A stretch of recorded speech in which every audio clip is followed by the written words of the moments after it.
Hello friend. आज देखेंगे जैन धर्म का इतिहास यानी महावीर स्वामी के बारे में और जैन धर्म ग्रंथ के बारे में।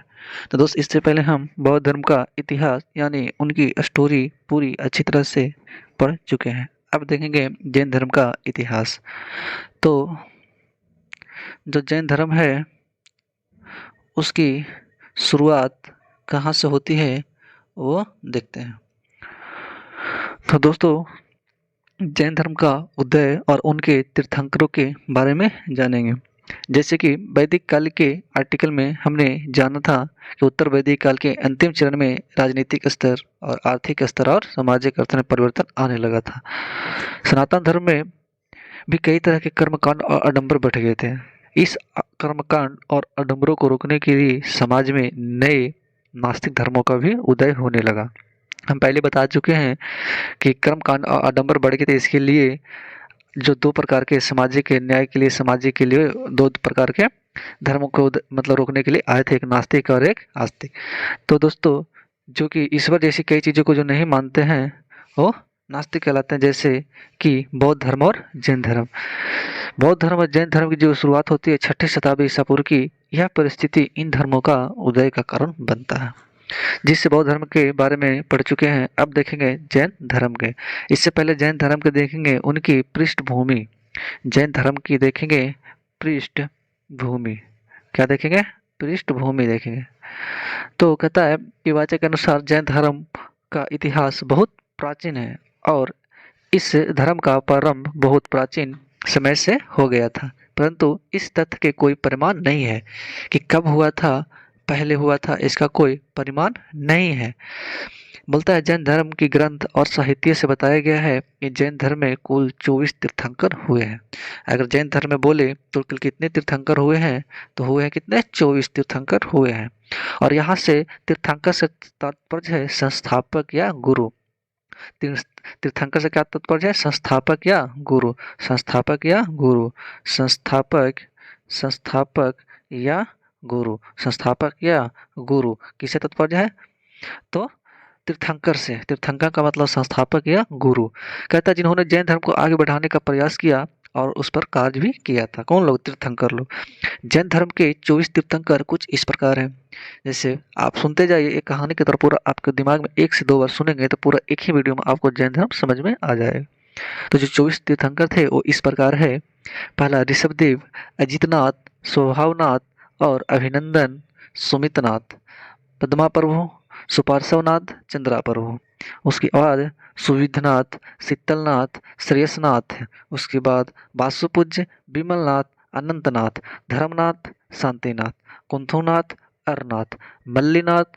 उसके बाद मुनु मुनु सुव्रत, नमीनाथ, अरिष्टनेमी और पार्श्वनाथ और वर्धमान महावीर। तो आप 22-23 याद रखिए। जो 22वें और 23वें जो थे, 22, 23 और 24, ये तीनों पूछता है ज़्यादा। तो जो 22 में थे वो थे अरिस्ट नेमी, अरिस्ट नेमी। और जो 23 में थे वो थे परसर्वनाथ, परसर्वनाथ। और जो चौथे थे वो महावीर स्वामी थे। कौन थे? महावीर स्वामी, महावीर स्वामी। तो 22 में, 23 में, 24 में आपको याद रखना है। 22 में अरिष्टनेमी, 24-23 में पार्श्वनाथ और 24 में महावीर स्वामी। दोस्तों, उसके बाद क्या होती है कि जैन धर्म के सबसे पहले जो तीर्थंकर होते हैं और जो संस्थापक होते हैं वो होते हैं, जो पहला होते हैं वो कौन होते हैं? ऋषभदेव होते हैं। कौन होते हैं? ऋषभदेव, ऋषभदेव, ऋषभदेव होते हैं। पहले तीर्थंकर यही होते हैं और ये संस्थापक भी होते हैं और इन्हें वृषनाथ या आदिनाथ कहते हैं। और इन्हें वृषनाथ और आदिनाथ भी कहते हैं। और इन्हें वृषनाथ या आदिनाथ कहते हैं, या आदिनाथ कहते हैं। तो दोस्त, और इसके साथ ऋग्वेद में भी इनकी जानकारी मिलती है। किसकी? ऋषभदेव की। ऋषभदेव की जानकारी ऋग्वेद में भी मिलती है।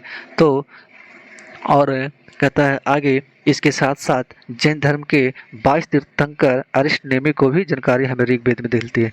तो ऋग्वेद में किसकी किसकी जानकारी मिलती है? तो ऋग्वेद में एक तो ऋषभदेव, ऋग्वेद में ऋग्वेद में एक तो ऋषभ देव की जानकारी मिलती है और एक अरिष्टनेमी अरिष्टनेमी अरिष्टनेमी, ये दोनों की जानकारी कहाँ मिलती है? ऋग्वेद में देखने को मिलती है। और इनका जन्म कहाँ हुआ था? काशी में हुआ था। और ये दो जन्म इनका जो हुआ था वो काशी में हुआ था। बोलता है इनका जन्म काशी में हुआ था जो वाराणसी में पड़ता है। और इनके पिता का नाम अश्वसेन था जो काशी के राजा थे। पार्श्वनाथ ने 30 वर्ष की आयु में सांसारिक मोह माया को छोड़कर ग्रह त्याग कर दिया था। पार्श्वनाथ थे और 23वें तीर्थंकर थे और उसने 30 वर्ष की आयु में संसार की मोह माया को छोड़ देता है और गृह को त्याग कर देता। अपनी ज्ञान की प्राप्ति की खोज की चल पड़े और उन्होंने समेत शिखर पर पार्श्वनाथ के अगर पूछे कि ज्ञान की प्राप्ति कहाँ हुए थे तो समेत शिखर पर कहाँ हुए थे तो समेध शिखर पर कहाँ हुए थे? समेध शिखर पर वह ज्ञान की प्राप्ति के लिए चल देते हैं। समेध शिखर पर वहाँ होती है उनकी ज्ञान की प्राप्ति। क्या होती है? ज्ञान की प्राप्ति होती है। और इन्होंने इस 4 तरह की शिक्षाएं प्रदान की। जब उनकी ज्ञान की प्राप्ति होती है तो 4 प्रकार की शिक्षा प्रदान करती है जो इस प्रकार है। पहला बोला सत्य, अहिंसा, असत्य और अपरिग्रह। जो पहला उन्होंने बोला बोले सत्य, दूसरा अहिंसा और तीसरा असत्य और चौथा अपरिग्रह। अपरिग्रह। तो दोस्त ये जो चारों थे, 4 बात को इन्होंने ज्ञान की प्राप्ति के बाद इन्होंने बोला, 4 शिक्षाएं दी। सत्य के मतलब होता है हमेशा सच बोलना, हमेशा सत्य बोलना। और अहिंसा का मतलब होता है अहिंसा के मार्ग पर चलना, सही मार्ग पे चलना। और असत्य के मतलब चोरी नहीं करना। अपरिग्रह का अर्थ होता है धन का संचय न करना, मतलब धन को संग्रह नहीं करना है। उसके बाद बोलते हैं अपरिग्रह। अब दोस्तों महावीर स्वामी जैन धर्म पार्श्वनाथ के द्वारा दी गई इन जो 4 शिक्षाएं थी, इन 4 शिक्षाओं में जैन धर्म के 24 तीर्थंकरे महावीर स्वामी ने अपनी 5वीं शिक्षा को जोड़ दी। दोस्तों ये जो 4 थी, ये 4 दिया गया था किसके द्वारा? तो पार्श्वनाथ के द्वारा। किसके द्वारा? पार्श्वनाथ के द्वारा ये दिया गया था। और इन चारों में जो 24वें तीर्थंकर थे महावीर स्वामी, उन्होंने इसमें पांचवें पांचवें जो थे वो भी शिक्षा इसके अंदर जोड़ देते हैं। तो दोस्तों इस प्रकार से वर्धमान महावीर स्वामी के 24वें जो और अंतिम तीर्थंकर थे, इन्हें जैन धर्म के वास्तविक संस्थापक के रूप में देखा जाता है। मतलब 4 जो शिक्षा थे उसके अलावा अगर एक शिक्षा जोड़ दिया गया तो इसीलिए उन्हें जैन धर्म के वास्तविक संस्थापक कहा जाता है, क्योंकि इनके काल में ही जैन धर्म को बहुत विस्तार और प्रगति मिली थी। इससे पहले तीर्थंकरों के अगर काल में देखा जाए तो इतनी प्रगति जैन धर्म में देखने को नहीं मिला था।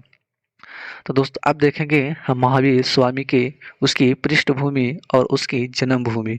तो उनका जो जन्म हुआ था, उनकी जो जन्म वो हुई थी 540 ईस्वी में। कब हुई थी? तो 540 ईसा पूर्व में उनकी जन्म होती है 540 ईसा पूर्व में। और उनके जो बचपन का नाम होता है वो होता है वर्धमान। क्या नाम होता है? उनके बचपन का नाम वर्धमान होता है और उनके पिता का नाम सिद्धार्थ होता है। उनके पिता का नाम क्या होता है? सिद्धार्थ होता है। और उनके पिता का नाम सिद्धार्थ है और गौतम बुद्ध के वर्तमान नाम सिद्धार्थ था। उनकी पत्नी का नाम यशोदा। उनकी पत्नी का नाम क्या है? यशोदा है। उनकी पत्नी का नाम यशोदा। और उनकी एक पुत्री थी जिसका नाम प्रियदर्शनी या अनोजा थी। क्या थी? अनोजा या प्रियदर्शनी। प्रियदर्शनी। और उनकी जो गृह त्याग हुई थी वो भी हुई थी 30 वर्ष की आयु में। और पार्श्वनाथ भी 30 वर्ष की आयु में ही गृह त्याग हुई थी। उनकी मृत्यु 468 ईसा पूर्व में हो जाती है। कब होती है? 468 ईसा पूर्व में, जो पावापुरी में हुई थी 72 साल की आयु में। तो दोस्तों महावीर स्वामी का जन्म आप जान चुके हैं कि 540 ईसा पूर्व में कुंडग्राम नामक स्थान पर हुआ था। कहाँ हुआ था? कुंडग्राम नामक स्थान पर। और इनका प्रारंभिक नाम और इनका प्रारंभिक नाम या बचपन का नाम बोले तो इनका बचपन का नाम वर्धमान था। क्या नाम था? वर्धमान नाम था। तो इनका बचपन का नाम वर्धमान था और इनका पिता का नाम सिद्धार्थ था। इनके बचपन का नाम वर्धमान और इनके पिता का नाम सिद्धार्थ था, जो कुंडग्राम के ज्ञात्रिक कुल से संबंधित थे। उस कुल के वो मुखिया भी थे। इनकी माता का नाम त्रिशला थी। इनकी माता का नाम त्रिशला थी। इनकी माता का नाम त्रिशला थी। तो दोस्तों, जो इनकी जो माता थी वो लिच्छवी के राजा चेटक की पुत्री थी। और यह वही चेटक है जिसने दूसरी पुत्री चेलना का विवाह मगध सम्राट बिंबिसार से हुआ था। वही चेटक की पुत्री थी जो चेटक ने उसकी दूसरी जो पुत्री चेलना का विवाह बिंबिसार से किया था। एक प्रकार से देखा जाए तो महावीर स्वामी का बिंबिसार मौसा लगा। क्या लगा? मौसा हुए।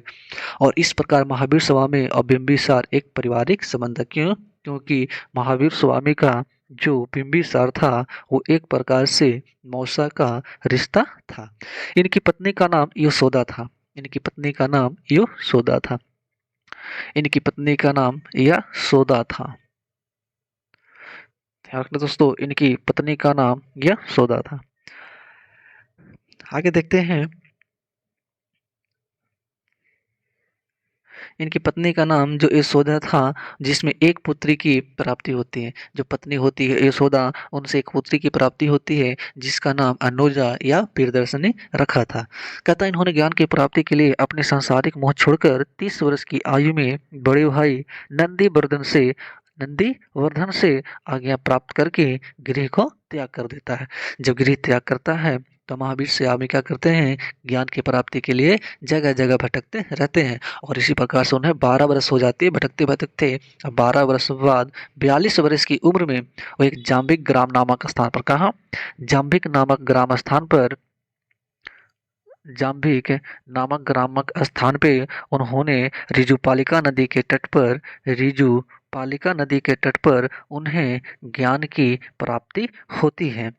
तो ज्ञान की प्राप्ति के लिए महावीर स्वामी ने गृह त्याग करने के बाद बहुत ही कठोर साधना और तपस्या की थी। सिर्फ एक ही वस्त्र में उन्होंने तपस्या की। सिर्फ एक ही वस्त्र में उन्होंने तपस्या की और समय के साथ साथ वह वस्त्र भी फटने लगे थे। मतलब वो एक ही वस्त्र से तपस्या करते थे और लास्ट लास्ट में वो कपड़ा फटने लग गए थे। तब उन्होंने नग्न अवस्था में ही अपनी तपस्या और नग्नता कठोरता के साथ ज्ञान की प्राप्ति की। महावीर स्वामी को ज्ञान प्राप्ति करते करते इतना समय लग गया तो एक ही कपड़ा और धीरे धीरे फटते चले गए और एक समय ऐसा आया कि पूरी तरह से कपड़ा फट गया और वह नग्न अवस्था में ही कठोरता के साथ ज्ञान की प्राप्ति की थी। ज्ञान की प्राप्ति के बाद उन्होंने नग्न को ही स्वीकार किया और पूरे जीवन काल में नग्न रहकर जैन धर्म का विस्तार किया। जब उसकी ज्ञान की प्राप्ति हुई नग्न अवस्था में, उसके बाद उन्होंने कभी वस्त्र नहीं पहना और नग्न वस्त्र में ही वह जैन धर्म का विस्तार किया था। जब महावीर स्वामी को ज्ञान की प्राप्ति हुई थी तब इन्हें ज्ञान की बाद प्राप्ति के बाद कैवल्य कहा जाता है। क्या कहा जाता है? तो जैन धर्म में ज्ञान की प्राप्ति के बाद कैवल्य कहा जाता है। क्या कहा जाता है? कैवल्य कहा जाता है। और बुद्ध कहा जाता है जैन बौद्ध धर्म में। बुद्ध का अर्थ होता है ज्ञान की प्राप्ति और जैन धर्म में ज्ञान की प्राप्ति को कैवल्य कहा गया। ज्ञान की प्राप्ति के बाद महावीर स्वामी कुछ अन्य नामों से संबोधित किया गया। जिस प्रकार से सिद्धार्थ से गौतम बुद्ध कहलाए, उसी प्रकार से ज्ञान प्राप्ति के बाद महावीर स्वामी के भी कुछ अन्य नाम हैं जिन्हें जैन धर्म में इस्तेमाल किया गया। जैसे उसे इस प्रकार है जीन। क्या क्या बोला गया? जैसे बोला गया जीन, उसके बाद बोला आहर्त और उसके बाद बोला निर्ग्रंथ।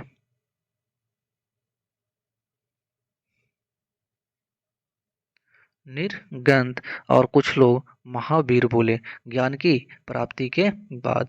तो आप देखेंगे इन चार बातों को जो कि ज्ञान की प्राप्ति के बाद जैन धर्म में इसे इस्तेमाल किया जाता है भाषा को। तो जिन किसे कहते हैं? जिन का जो अर्थ होता है, इसका अर्थ होता है विजेता। क्या होता है? इसका अर्थ विजेता होता है। और विजेता होता है जो अपने इंद्रियों पर, अगर जो अपने इंद्रियों पर विजय पा लिया। जिनका अर्थ क्या होता है? विजेता, मतलब जिसने अपनी इंद्रियों पर विजय पा ली। और ज्ञान की प्राप्ति के बाद महावीर स्वामी को जिन कहा जाता है। क्यों? कि इन्होंने अपने इंद्रियों पर काबू कर लिए थे। उन्होंने अपनी इंद्रियों पर काबू कर लिए थे, इसीलिए उन्होंने नग्न अवस्था में ज्ञान की प्राप्ति की। अर्हत का अर्थ होता है योगी। योगी अर्हत का यज्ञ होता है योगी। योगी मतलब जो मोह माया से, जो संस्कारिक संस्कारिक जीवन से निकल देता है उसे अर्हत यानी योगी कहते हैं। निर्गंत का मतलब होता है कि जो व्यक्ति संसारिक मोह माया से बंधन रहित हो जाता है। जो बंधन रहित संसारिक जो मोह माया निर्गंत कहलाता है। क्या कहलाता है? जो संस्कारिक मोह माया है उसको त्याग देना, संस्कारिक मोह माया को त्याग देना और एक सरल जिंदगी जीना ही निर्गंत कहलाता है। महावीर स्वामी को ज्ञान की प्राप्ति के बाद महावीर स्वामी कहा गया, ये तो सभी को पता है। जिससे तात्पर्य होता है कि साधना के प्रति संपूर्ण समर्पण, मतलब किसी भी चीज के लिए संपूर्ण रूप से समर्पण करना ही महावीर कहा गया, इसीलिए उन्हें। उसके बाद अब देखेंगे कि महावीर स्वामी के उपदेश और शिक्षाएं, कहाँ उपदेश दिए और किस प्रकार से शिक्षा दिए। तो ज्ञान की प्राप्ति के बाद महावीर स्वामी ने अपने प्रथम उपदेश राजगृह में दिया। महावीर स्वामी ने प्रथम उपदेश बोले तो कहाँ दिए? राजगृह में दिए। कहाँ दिए? राजगृह में दिए। तो दोस्तों उन्होंने प्रथम अगर उपदेश पूछे तो राजगीर में, जो मगध महाजनपद की राजधानी थी। इसके प्रथम जो शिष्य थे जामिल या जमाली थे। इसके अगर पूछे कि प्रथम शिष्य कौन थे तो जमाली या जामिल थे। जमाली या जामिल थे। ठीक है। तो इसी प्रकार से मतलब किसी किसी को जगह जगह जामिल और किसी किसी को जामिल देखने को मिल सकता है। कहीं कहीं जमाली भी देखने को मिल सकता है, कहीं कहीं जामिल भी मिल सकता है। तो महावीर स्वामी के प्रथम शिष्य इनके दामाद अर्थात जामिल और जो जमाली थे वो महावीर स्वामी के क्या थे? दामाद थे। क्या थे? दामाद थे। तो दोस्त उस प्रकार से दामाद थे। महावीर स्वामी के जो उद्देश्य उपदेश दे तो इस प्रकार से, जैसे कि जैन धर्म में त्रिरत्न कहा जाता है। जैन धर्म में त्रिरत्न थे। कितना रत्न थे? त्रिरत्न। महावीर स्वामी ने संसार दुखमय है। महावीर स्वामी ने बताया कि जो संसार है वो दुख से मय है और संपूर्ण दुख का कारण यही है कर्म फल। इसका यह तात्पर्य होता है कि अपने कर्म को हिसाब से फल की प्राप्ति होती है। इससे ही आपको दुख का परम होता है। इसलिए आपका कर्म ही आपका सुख दुख का फल है। इसलिए उन्होंने संपूर्ण दुख का कारण जो बताया वो कर्म फल है। तो जैसा काम करोगे वैसा ही आपको फल मिलेगा। उन्होंने बोला कि इन दुखों के निर्वाणन के लिए, मुक्ति के लिए उन्होंने त्रिरत्न का मार्ग दिया। जो तीन रत्न का मार्ग अपनाएगा वो दुखी रास्ते से निकलकर सुखी रास्ते पे चला जाएगा। उन्होंने तीन जो रत्न दिए वो दिए सम्यक दर्शन। क्या दिए? सम्यक दर्शन। सम्यक दर्शन। उसके बाद दिए सम्यक ज्ञान। सम्यक ज्ञान। उसके बाद सम्यक आचरण। सम्यक आचरण। इन्होंने तीन रत्न दिए। तो दोस्तों ये जो तीन रत्न दिए, ये तीन रत्न के बारे में देखेंगे क्या होता है। तो तीन रत्न जो इन्होंने दिए उसमें सम्यक दर्शन। सम्यक दर्शन का अर्थ होता है हमेशा सत्य में विश्वास रखना। हमेशा सत्य में विश्वास रखना। और सम्यक ज्ञान का मतलब होता है वास्तविक ज्ञान। मतलब जो ज्ञान होना चाहिए वो रियल ज्ञान होना चाहिए, वास्तविक ज्ञान होना चाहिए। और सम्यक आचरण का मतलब होता है हमेशा अपने स्वभाव को एक समान रखना। जैसे सुख हो या दुख, सुख हो या दुख, अपनी जो स्वभाव हो उसको एक जैसा रखना है।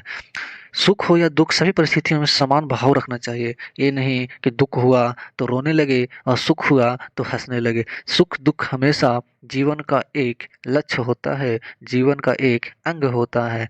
तो दोस्तों उसके बाद महावीर स्वामी जो थे उनके 5 महाव्रत है उनको पालन करने के लिए उन्होंने बताया। इन संबंध में अपने हमने ऊपर भी चर्चा देखा था कि जो 4 जो था वो पार्श्वनाथ थे और 5वां जो शिक्षा थे वो महावीर स्वामी ने दिए थे। तो पांचों 4 पहले हम देखेंगे कि कौन कौन वो दिए थे और कौन कौन ये दिए थे। तो हमने तो देखा था कि सत्य अहिंसा असत्य अपरिग्रह, ये जो 4 थे वो किसने दिए थे? पार्श्वनाथ ने। जो 5वीं शिक्षा दिए थे वो महावीर स्वामी ने दिए थे, जिसका नाम है ब्रह्मचर्य। ब्रह्मचर्य।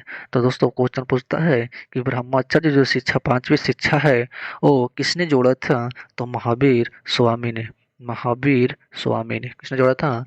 महावीर स्वामी ने। उसकी बात क्या होती है कि कि इन 5 महाभारतों में सबसे महत्वपूर्ण महाभारत जो होता है वो महावीर स्वामी द्वारा अहिंसा बताया गया था। इसमें इसे सबसे ज़्यादा महत्व दिया गया कि जैन धर्म में अहिंसा का कठोरता से पालन किया जाता है। इन पांचों के बारे में जो बताते हैं महावीर स्वामी, वो बोलते हैं कि हिंसा का जो पालन करना है वो कठोरता से करना। क्यों? अहिंसा का मार्ग अपनाना ही सबसे बड़ी जरूरी होता है। ये नहीं हिंसा करके झगड़ा करके हम जैन धर्म को नहीं अपना सकते। महावीर स्वामी पुनर्जन्म, मोक्ष, कर्म, वर्ण व्यवस्था और आत्मा जैसी चीजों पर विश्वास करते थे। उन्होंने बताया कि किसी भी सजीव चीज में आत्मा होती है जिसे नुकसान नहीं पहुंचाना चाहिए, क्योंकि इसके कारण हम अहिंसा जैसे महाव्रत को भंग कर सकते हैं। मतलब उन्होंने उनका एक ही मकसद था कि अहिंसा का मार्ग अपनाना, मतलब उन्होंने मोक्ष, कर्म, वर्ण व्यवस्था, आत्मा जैसी चीज़ों पर विश्वास करता था। उन्होंने बोले कि जितने भी जीव हैं, कीड़े हैं, मकोड़े हैं, सभी में आत्मा होते हैं और इन्हें नहीं मारना चाहिए। गलती से भी पैर के नीचे आ भी जाए तो हम उस पे पैर नहीं धर सकते हैं। इन सारी चीज़ों को पालन करने पे आप जैन धर्म को स्वीकार कर सकते हैं। तो उन्होंने बताया कि अगर हमारे कर्म सही नहीं होंगे तो हम फिर से जन्म लेना पड़ेगा और हमें अच्छे कर्म करने चाहिए। हमें जीवन मरण के लिए चक्र से मुक्त होकर मोक्ष की प्राप्ति करनी चाहिए और समाज की वर्ण व्यवस्था में भी विश्वास करते हैं। उन्होंने बोला समाज की जो वर्ण व्यवस्था है उसमें भी विश्वास करनी चाहिए। अब हम देखेंगे कि जैन धर्म से कुछ इम्पोर्टेंट पॉइंट्स हम देखते हैं। तो जैन धर्म ईश्वर जैसी कई चीज़ों में विश्वास नहीं किया जाता है। जैन धर्म में ईश्वर जैसी कई चीज़ों पे विश्वास नहीं करते हैं। ईश्वर जैसी चीज़ों पे विश्वास नहीं करते हैं, इसलिए यह एक नास्तिक संप्रदाय के अंतर आता है। किसके संप्रदाय के अंतर आता है? नास्तिक संप्रदाय के अंदर जैन धर्म और बौद्ध धर्म दोनों आता है। जैन धर्म और बौद्ध धर्म दोनों आता है। कहता है कि जैन धर्म में ईश्वर को नहीं माना जाता है, ईश्वर को नहीं माना जाता है और यह माना जाता है कि यदि ईश्वर है तो वह जिन के बाद आते हैं, जिन के बाद आते हैं और जिन के मतलब होता है ज्ञान की प्राप्ति करना। आगे हम भी देख चुके हैं कि जिन का मतलब क्या होता है। तो जिन का मतलब होता है यही विजेता। तो जो अपनी इंद्रियों पर काबू पा लेता है, विजय प्राप्त कर लेते, वो क्या होता है? जिन होता है। तो बोलता है जैन धर्म में कि अगर कोई भगवान आता भी है तो वह जिन के बाद आता है, जिन के बाद आता है। तो उसके बाद कहता है जिससे तात्पर्य होता है कि जैन धर्म के तीर्थंकरों से यह ज्ञात हुआ कि यदि ईश्वर भी है तो जैन धर्म के तीर्थंकर के बाद आते हैं। जैन धर्म का स्यादवाद और अनेकांतवाद जैसे सिद्धांत से तात्पर्य होता है कि जो लोग ईश्वर को मानते थे उन्हें आत्मवादी कहा गया और जो लोग ईश्वर को नहीं मानते थे उन्हें नास्तिक कहा गया। इन दोनों के बीच के मार्ग को स्यादवाद और अनेकांतवाद भी कहा जाता है। दोस्तों एक शब्द है, इस शब्द पूछेगा, एक स्यादवाद और दूसरा अनेकांतवाद। अनेकांतवाद, तो ये दोनों के बारे में यही सोचना है क्या होता है। तो स्यादवाद अनेकांतवाद का मतलब यही होता है कि जो ईश्वर को मानेगा, जो ईश्वर को मानेगा, जो ईश्वर को मानेगा और जो ईश्वर को नहीं मानेगा। तो जो ईश्वर को मानेगा वो स्यादवाद और जो ईश्वर को नहीं मानेगा वो अनेकांतवाद। जो मानेगा उसके आत्मवादी कहते हैं, जो ईश्वर को मानेगा उसे हम आत्मवादी कहते हैं और जो ईश्वर को नहीं मानेगा उसे हम नास्तिक कहते हैं। क्या कहते हैं? नास्तिक कहते हैं। ये भी पॉइंट याद रखिएगा। स्यातवाद और अनेकांतवाद को महावीर स्वामी द्वारा स्वीकार करा गया था, जिससे इसी बीच के मार्ग के लोगों को भी जैन धर्म में जोड़ा जा सकता है। मतलब कौन सी लोग स्यादवाद और कौन सी लोग अनेकांतवाद को मानते हैं, इसी आधार पर उन्हें जैन धर्म में जोड़ा जा सकता है। चौथी पॉइंट उन्होंने बताया कि महावीर स्वामी ने ज्ञान की प्राप्ति के बाद राजगृह से प्रारंभ करते हुए जैन धर्म का विस्तार किया और इस क्रम में उन्होंने संघ की स्थापना की और इस संघ की मदद से वे जैन धर्म को आगे बढ़ाने का प्रयास करते थे। इस संघ में महावीर स्वामी के साथ 11 अनुयायी रहा करते थे जिन्हें गंधर्व कहा जाता है। तो बोलता है, पूछता है कि गंधर्व सब किससे संबंधित है? तो जैन धर्म से। और गंधर्व का मतलब होता है, इसमें गण मतलब समूह, गण मतलब मनुष्य उसकी आबादी तो संघ में 11 अनुयायी रहते थे और इसे इन 11 अनुयायी को गंधर कहा जाता है। क्या कहा जाता है? गंधर कहा जाता है। तो दोस्तों, जब महावीर स्वामी की मृत्यु हुई तब उस समय सुधर्मन सुधर्मन जो सुधर्मन होता है, सु सुधर्मन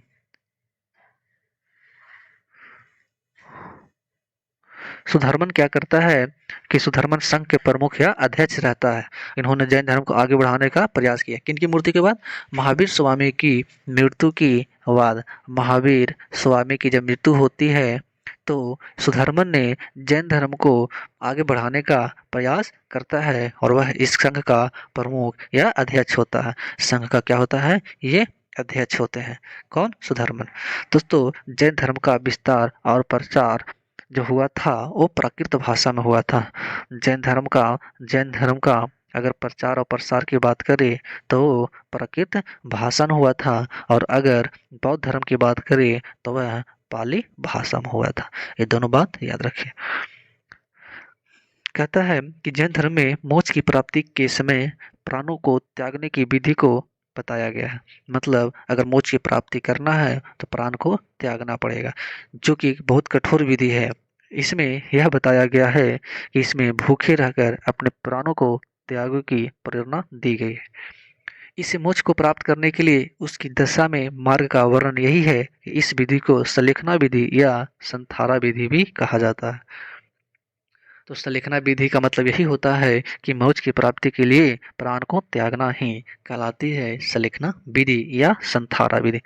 तो सलेखना विधि और संथारा विधि आप समझ चुके होंगे कि सलेखना विधि और संथारा विधि का मतलब यही होता है कि मोक्ष की प्राप्ति के लिए प्राण को त्यागने की विधि है।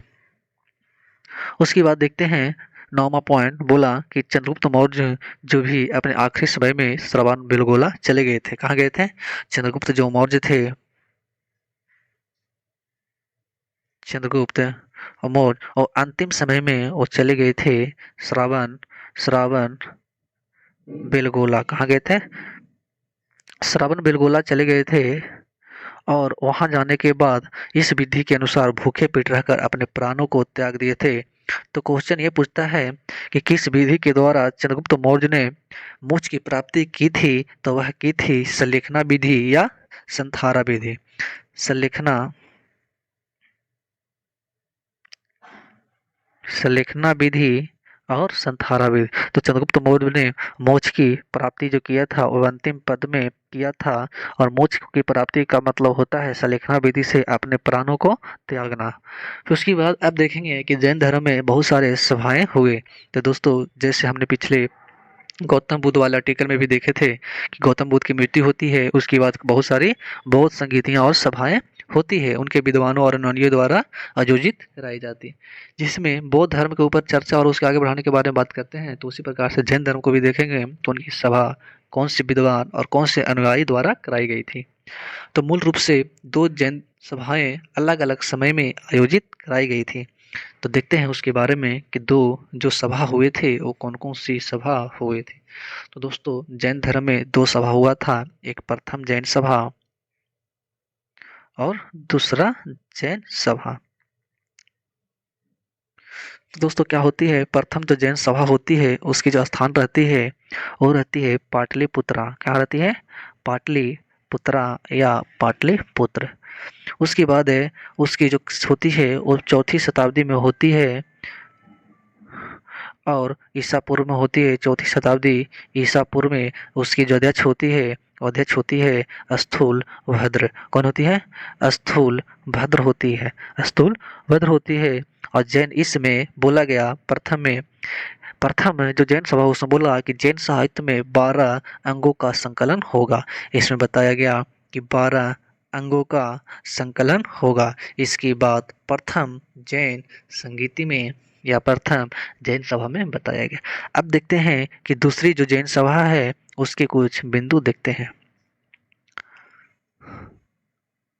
तो दूसरी जैन सभा में क्या होती है वो देखते हैं। तो दोस्तों, दूसरी जैन सभा में कुछ नहीं होती है, दूसरी जनसभा जो होती है वो होती है बल्लभी गुजरात में, बल्लभी गुजरात में होती है। और जो होती है वह छठी शताब्दी में होती है, छठी शताब्दी ईस्वी में होती है, ईस्वी में होती है। और उस समय का अध्यक्ष रहता है वो देवी धन, कौन होती है? देवी धगन, देवी धिगन या क्षमा श्रवण, क्षमा श्रवण होती है। दोस्तों, जैन धर्म में दो जैन सभा का आयोजन हुआ था। अब हम देखेंगे, ये तो छोटी सी पोर्ट्रेट तौर पे देख लिए, अब इसको हम स्टोरी देखेंगे कि प्रथम जैन सभा और दूसरी जैन सभा में क्या क्या हुआ। तो दोस्तों, जो प्रथम जैन सभा का आयोजन पाटलिपुत्र में किया गया था और उसका इसका जो समय काल थी चौथी शताब्दी ईसा पूर्व था। इसके सभा के जो अध्यक्ष थे स्थूलभद्र थे और इस समय मौर्य वंश का शासन चल रहा था। इसके दौरान ही जैन साहित्य में 12 अंगों का संकलन किया गया था। उसके बाद आती है दूसरी जैन सभा, और दूसरी जैन सभा का आयोजन बल्लभी गुजरात में होती है। और यह जैन सभा लगभग 1000 बाद यानी छठी शताब्दी ईसा पूर्व में, ईस्वी में, वो ईसा पूर्व था, ये ईस्वी में आयोजन किया गया था। इसके जो अध्यक्ष होते हैं वो देवीधन या क्षमा श्रवण होते हैं। जैन धर्म का उसके बाद विभाजन होता है।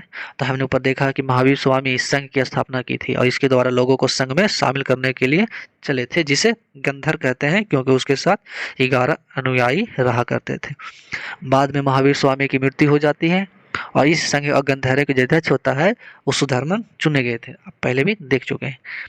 कुछ क्या होती है कि महावीर स्वामी की जो मृत्यु होती है तो इन गंधर्व में आपस में मतभेद होता है, क्योंकि गंधर्व में टोटल 11 अनुयायी शामिल थे, ये 11 में होती है मतभेद। तो दोस्तों, जब मतभेद होते हैं तो क्या होती है कि गंधर्व में आपस में जैन धर्म और उनकी परंपरा को लेकर अलग अलग मत बनने लगते हैं। ज़्यादा आदमी हो गया, लोगों में मतभेद हो गया, लोगों के मन में अलग अलग परंपरा के बारे में विचार आने लगा। उस समय मगध में चंद्रगुप्त मौर्य का शासन चल रहा था और तब उस समय अकाल जैसी स्थितियां बन गई थी और यह अकाल लगभग 12 वर्षों तक चला। कितने वर्षों तक? 12 वर्षों तक चला। उसके बाद क्या होती है, इसलिए भद्रबाहु भी जैन धर्म को आगे बढ़ाने का प्रयास कर रहे थे। चंद्रगुप्त मौर्य तो मोक्ष की प्राप्ति कर लेते हैं, उसके बाद भद्रबाहु जो होते हैं वो भी जैन धर्म को आगे बढ़ाने का प्रयास कर रहे थे। वो अपने शिष्यों के साथ दक्षिण अमेरिका में, दक्षिण भारत में श्रावण बेलगोला चले गए। कौन चले गए? भद्रबाहु।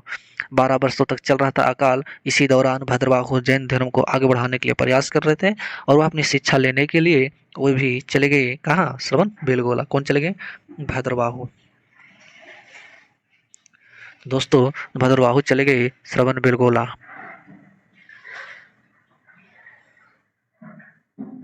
तो श्रवण बेलगोला चले गए। उसके बाद क्या होती है, ये अपनी यात्रा के बाद जब वे मगध में वापस लौटते हैं तब उन्होंने पाया कि यहाँ जैन धर्म की जो परंपरा में बदलाव देखने को मिल रहे हैं।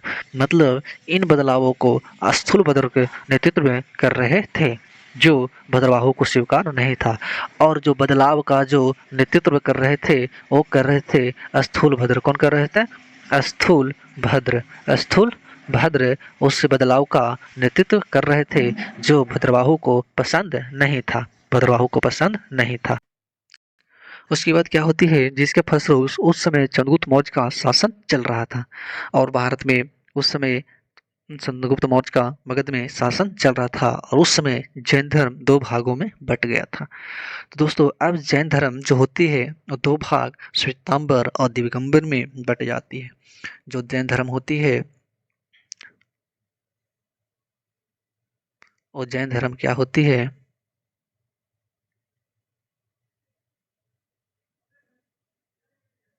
और जैन धर्म दो भागों में बट जाती है। एक श्वेतांबर और दूसरा दिगंबर। तो जैन धर्म इन दो भागों में बढ़ जाती है। उसके बाद क्या होती है, जो श्वेतांबर है और दिगंबर वो किस प्रकार से उनकी परंपरा है वो देखेंगे। तो श्वेतांबर के जो संस्थापक थे वो स्थूलभद्र बने और वही हैं जिन्होंने प्रथम जैन सभा की अध्यक्षता की थी। इसके बारे में ऊपर देख चुके हैं। दिगंबर जो होते हैं उसका संस्थापक भद्रबाहु थे। कौन थे? भद्रबाहु, जो कि श्रवण बेलगोला शिक्षा लेने के लिए चले गए थे। उसके बाद क्या होती है, स्थूलभद्र ने उनकी परंपरा को डिवाइड कर देती है। तो जो श्वेतांबर दिगंबर के लोग जो मानने वाले थे उनके बारे में देखेंगे कि किस प्रकार से कौन लोग श्वेतांबर को मानते हैं और किस प्रकार के लोग दिगंबर को मानते हैं। तो श्वेतांबर में क्या होती है कि इन्होंने जैन धर्म के समय के साथ बदलावों को स्वीकार किया, मतलब जिस समय बदलाव हुआ उसको स्वीकार किया। लेकिन दिगंबर के लोग जैन धर्म के समय के साथ जो बदलाव की स्वीकार नहीं किया, पारंपरिक जैन धर्म की परंपरा चली आ रही थी उसी पर उन लोग डटे हुए थे, उन्होंने कोई चेंजिंग नहीं किया। कि इन्होंने दिगंबर के लोगों ने, श्वेतांबर के लोग क्या करते हैं कि इसके समय लोगों को वस्त्र पहनने की अनुमति मिली और अब लोग श्वेत रंग के वस्त्र पहनने कर जैन धर्म को मान सकते हैं। तो दोस्तों पहले बताया था कि महावीर स्वामी जब ज्ञान की प्राप्ति कर रहे थे तो उन्हें ज्ञान की प्राप्ति करते करते मतलब उनकी जो चिंतन के समय है उनके कपड़े फट गए थे, कपड़े चेंज नहीं किए थे, इसलिए उन्होंने नग्न अवस्था में ही ज्ञान की प्राप्ति की थी और उन्होंने नग्न अवस्था में ही लोगों को जागरूक और मतलब जैन धर्म को विस्तार किया था। लेकिन क्या होती है श्वेतांबर में कि समय के बदलते उन्होंने वस्त्र पहनने की अनुमति मिली, अब लोगों को श्वेत रंग के वस्त्र का पहनकर जैन धर्म को मान सकते थे। लेकिन दिगंबर में इसमें पहले की तरह पूर्ण नग्न अवस्था में रहता था जैसे महावीर स्वामी ने उपदेश दिए थे। चौथी पॉइंट देखेंगे कि इसमें श्वेत वस्त्र को पहना जा सकता है, इसलिए अब स्त्रियों को भी मोक्ष का द्वार खुल गया था। लेकिन दिगंबर की बात करें तो इसमें पूर्ण नग्न रहना था, इसलिए स्त्रियों का मोक्ष का मार्ग जो था वो नहीं मिला। बाकी आप जैन धर्म में क्या होता है कि अगर मोक्ष की प्राप्ति करना है तो आप नग्न अवस्था में, अंतिम अवस्था में, यानी आप मोक्ष की प्राप्ति कर सकते हैं। लेकिन दिगंबर में स्त्रियों को मोक्ष की प्राप्ति का अनुमान नहीं था। उसके बाद क्या हुआ कि महावीर स्वामी को भगवान माना जाने लगा। किसमें? तो महावीर स्वामी को श्वेतांबर में भगवान कहा जाने लगा।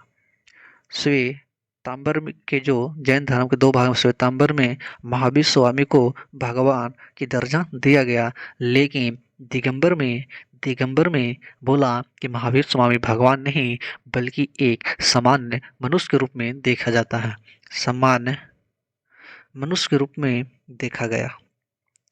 बोला कि ज्ञान को प्राप्त कर चुके थे इसलिए इन्हें जिन कहते हैं और जो जिन होते हैं वो बोला गया कि वो भगवान के बाद आते हैं, भगवान के बाद आते हैं। और जिन का अर्थ होता है कि ज्ञान की मतलब अपनी इंद्रियों पर काबू पाना। जिन का मतलब क्या होता है? अपनी इंद्रियों पर काबू पाकर ही जिन कहलाता है। अब हम देखेंगे उनकी चिन्ह के बारे में कि ऋषभदेव, अजितनाथ और पार्श्वनाथ और महावीर स्वामी, इनका चिन्ह क्या है, प्रतीक चिन्ह क्या है। दोस्तों ऋषभदेव को बैल या वृषभ कहते हैं। ऋषभदेव का जो चिन्ह था वो बैल या वृषभ थे। क्या थे? बैल या वृषभ थे। और अजितनाथ का जो चिन्ह था वो हाथी थे। अजितनाथ का जो चिन्ह था वो हाथी था। उसकी बात आती है पार्श्वनाथ की, तो पार्श्वनाथ का जो चिन्ह था वो सर्प था। क्या था? सर्प था। उसकी बात आती है महावीर स्वामी की, तो जो महावीर स्वामी था उसका चिन्ह था सिंह। क्या था? सिंह था।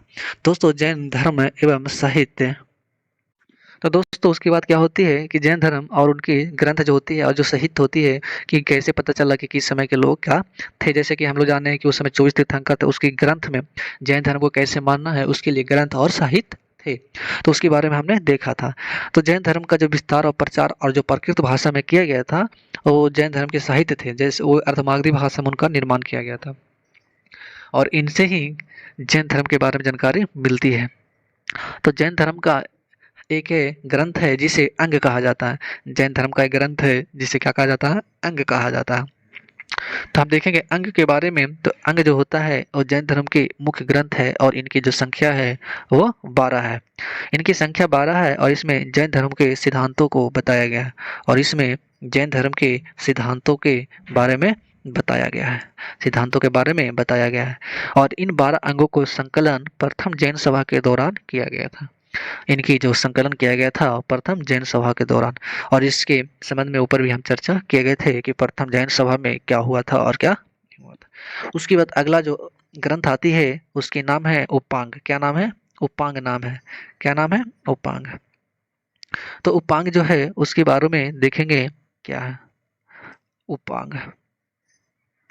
उपांग जो होती है वो जैन धर्म को अंग को समझने के लिए अंग को समझने के लिए क्या लाया गया? उपांग लाया गया। क्या लाया गया? उपांग लाया गया। और इनकी भी संख्या देखा जाए तो 12 ही है। इसकी भी संख्या 12 ही है और एक तरह से अंगों का विस्तार है। अंगों का विस्तार। उसके बाद अगला आती है प्रकीर्ण। क्या आती है? प्रकीर्ण आती है और उसके बारे में देखते हैं। जो प्रकीर्ण होती है, इनकी जो संख्या होती है प्रकीर्ण की, वो 10 होती है और इसमें जैन धर्म के ग्रंथों का विश्लेषण किया जाता है। जैन धर्म का जो ग्रंथ था उसके विश्लेषण या प्रशिष्ट किया गया। जैन ग्रंथों का क्या किया गया है? विश्लेषण किया गया है। क्या किया गया है? विश्लेषण किया गया है और अंगों को समझने के लिए उपांग है जो कि 12 है, प्रकीर्ण 10 है। उसके बाद जो आती है छेद या सूत्र और मूल सूत्र। तो छेद सूत्र और मूल सूत्र के बारे में देखते हैं। एक होती है छेद सूत्र और एक होती है मूल सूत्र। क्या होती है? छेद सूत्र और मूल सूत्र। तो दोस्तों, छेद सूत्र और मूल सूत्र में इसकी जो संख्या है वो 6 होती है और मूल सूत्र की संख्या 4 होती है। इन जैन धर्म के भिक्षु और भिक्षुणियों के लिए नियम और आचरणों का वर्णन किया गया है। इसमें भिक्षु और भिक्षुणियों के लिए किया गया है। किसके लिए? भिक्षु और भिक्षुणियों के लिए। भिक्षु और भिक्षुणियों के लिए। भिक्षुणियों के लिए क्या किया गया है?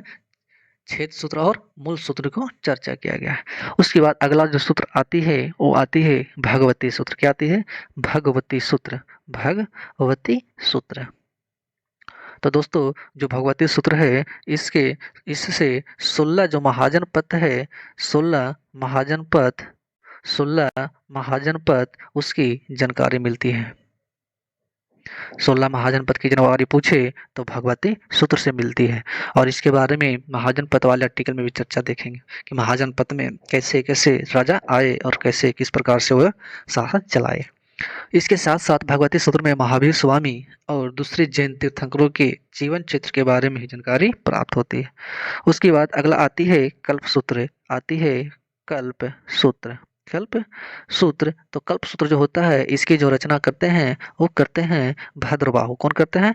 भद्रबाहु करते हैं। और जो दिगंबर संप्रदाय के थे, आपको पता है कि जो स्थूल भद्र थे वो श्वेतांबर के थे और जो दिगंबर थे वो भद्रबाहु के थे। क्योंकि भद्रबाहु ने वो मोक्ष की प्राप्ति के लिए, ज्ञान की प्राप्ति के लिए चले गए थे। कहाँ? वो चले गए थे श्रावण बेलगोला। जब वो आए तो देखेगो कि परंपरा में उनके डिवाइड किया है वो थे कौन?